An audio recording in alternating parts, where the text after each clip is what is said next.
Hey, what's up guys, Totallydubbed here, and today I'm doing a video review for the Philips, brace yourself, 349X7FJEW. God, Philips, you don't make this easy. Now this is a 1440p curved monitor, and I'm very much intrigued to see how this performs, especially against the Samsung CF791, which was a 100 Hz quantum dot monitor that I'm very much intrigued to see how this one would compare. Now before we get into the specs, I want to talk about its price. Now it is relatively expensive. When I say relatively expensive, it is expensive for your average Joe, but given the monitor and given the other monitors out there, it's pretty competitively priced. You can find it in the UK for £723 and on Amazon USA for $900, and that's pretty much in line with what the Samsung offers as well, so do bear that in mind. Links will be down in the description in case you're interested, including the specs. Now going into the specs, now it's a VA panel. It has a 3440 x 1440 resolution, so 1440p. It runs at 60 Hz with a quoted response time of 4 milliseconds G to G. It's got two 5-watt speakers built in, which are relatively good. In fact, I was relatively impressed by how they sounded. It's got a DisplayPort 1.2 and HDMI 2.0 inputs, which I would highly suggest using. If by any chance you don't want to use them, you've got HDMI 1.4 as well, but do remember the bandwidth will be lower on 1.4 versus 2.0, so make sure your GPU can output that.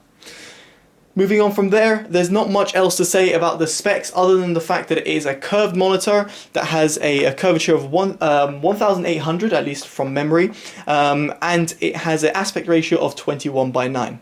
Any more specs, there'll be a link in the description below, so do check them out. So first of all, the build quality. Now the monitor has very, very low bezels. In fact, it's pretty much got a kind of infinity-esque bezel design. On the sides, you've got a very small white edge, which you can hardly see. However, you do notice a black border. Now the black border I'll get into in a bit with the display part of the review, as in the quality of the display. However, you do notice that there is a bezel which is very small, but the black bit around the display adds almost like an extra bezel, which is slightly odd. At the bottom you've got a slightly bigger, whiter bit with a Philips logo over here, which can be disabled in terms of the illumination.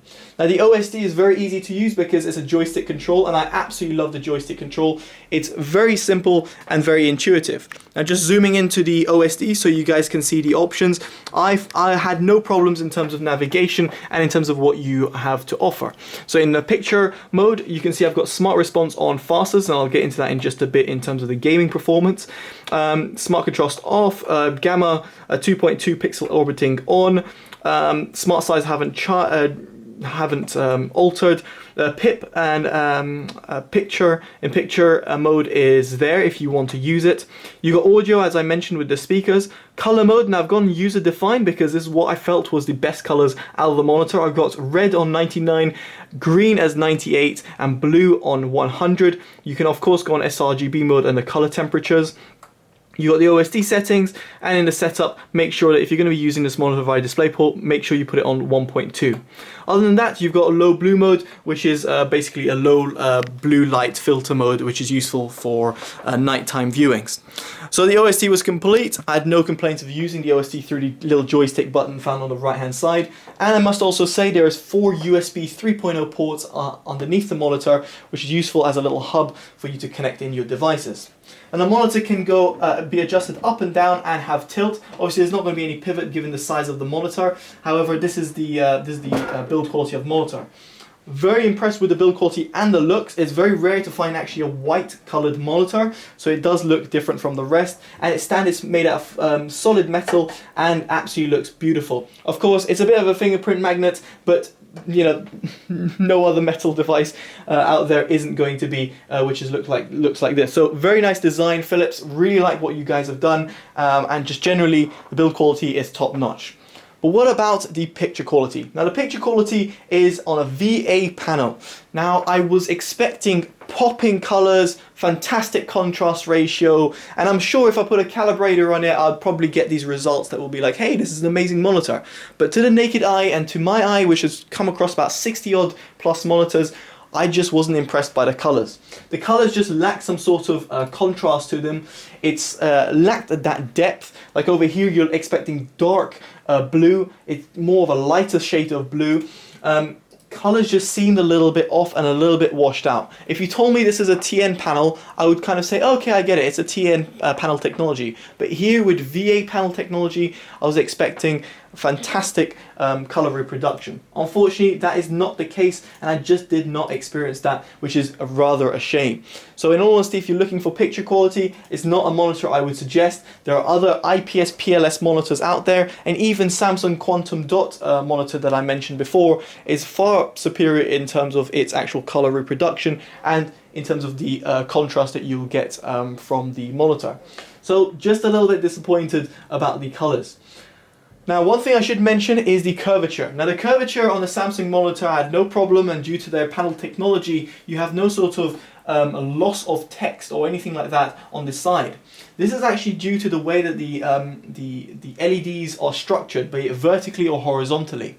In this case, unfortunately, this is not using a sort of Samsung technology, which is pretty obvious why, because it's a Philips monitor. And therefore on the side, just like I noticed with another AOC monitor, which is Philips's brand as well, there is a drop-off of text on the side. Now if you're looking at the monitor dead on, you will notice a slight loss of text on the right and left hand side, not on the top and bottom. If you shift your head physically to the left of the curvature or right of the curvature, you won't notice that loss of text. So really it is to do with the viewing angle of the curved monitor. And this is pretty, it's pretty big to me, because if I'm gaming, I'm gonna notice a little loss of text over here, a loss of image over here. If not, if I'm looking at a lot of text, and if I'm doing like video editing and having separate tabs over here, you're going to notice a loss of text on the side. And that is something that bothers me, and something I would expect a £700 plus monitor not to have a problem with. And given the fact that it's a Philips monitor, I really expected a premium sort of build quality, and therefore when it came to LED structures as well, I really expected a much better image quality. So that's something you should know, and something I did see as a problem. Now moving on to its gaming performance. Now this does have AMD FreeSync technology built into the monitor. It's not really a gaming monitor because it's a 60 Hz monitor, so don't expect the world from it. However, I must say gaming performance, well, I wouldn't play competitive on it at all. It just doesn't work very well in terms of its response time and input lag.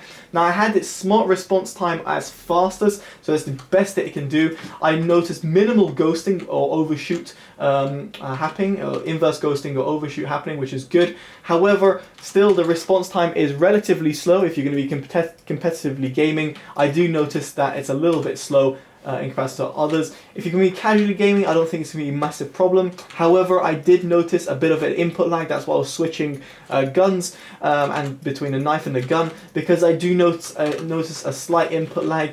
And in all honesty, it's not really designed for a gaming monitor. If you're looking for a gaming monitor, look at the AOC Aegon line or other monitors like the Samsung monitor out there. It's not really made for gaming, but if you're going to be casually gaming or playing an MMO, RPG or MOBA game, then you won't have any problems. If you're going to start playing first-person shooter games, I would really suggest for you to look elsewhere, because its input lag and response time just weren't that impressive to me. So overall, guys, what do I think? Well, I think this monitor is just a bit too expensive. For what it offers versus its competitors, there's not much that makes me say, hey, go out and get this Philips because it's worth it for X, Y, and Z reason. Its colors aren't as good as the Samsung that I previously mentioned. Its curvature means that it's loss of text on the right and left-hand side.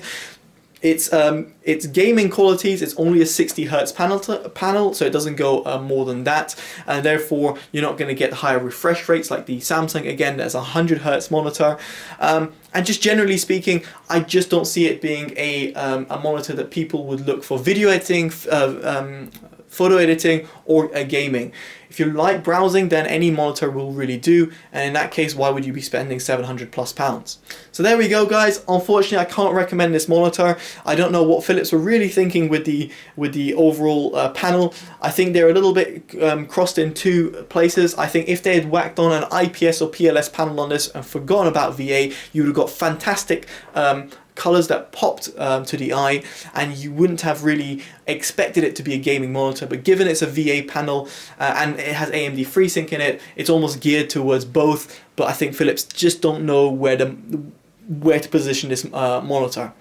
So unfortunately, can't recommend it. I would definitely suggest looking elsewhere. AOC, its own brand, offers a better curved monitor, and even the Samsung offers a much better curved experience for the same price. Alright guys, I've been Totally Dubbed. Hopefully you like this honest review. Make sure you give it a like, comment, subscribe. Let me know in the comments below what you think, and favorite and share as it always helps. Alright guys, Totally Dubbed out. Bye bye.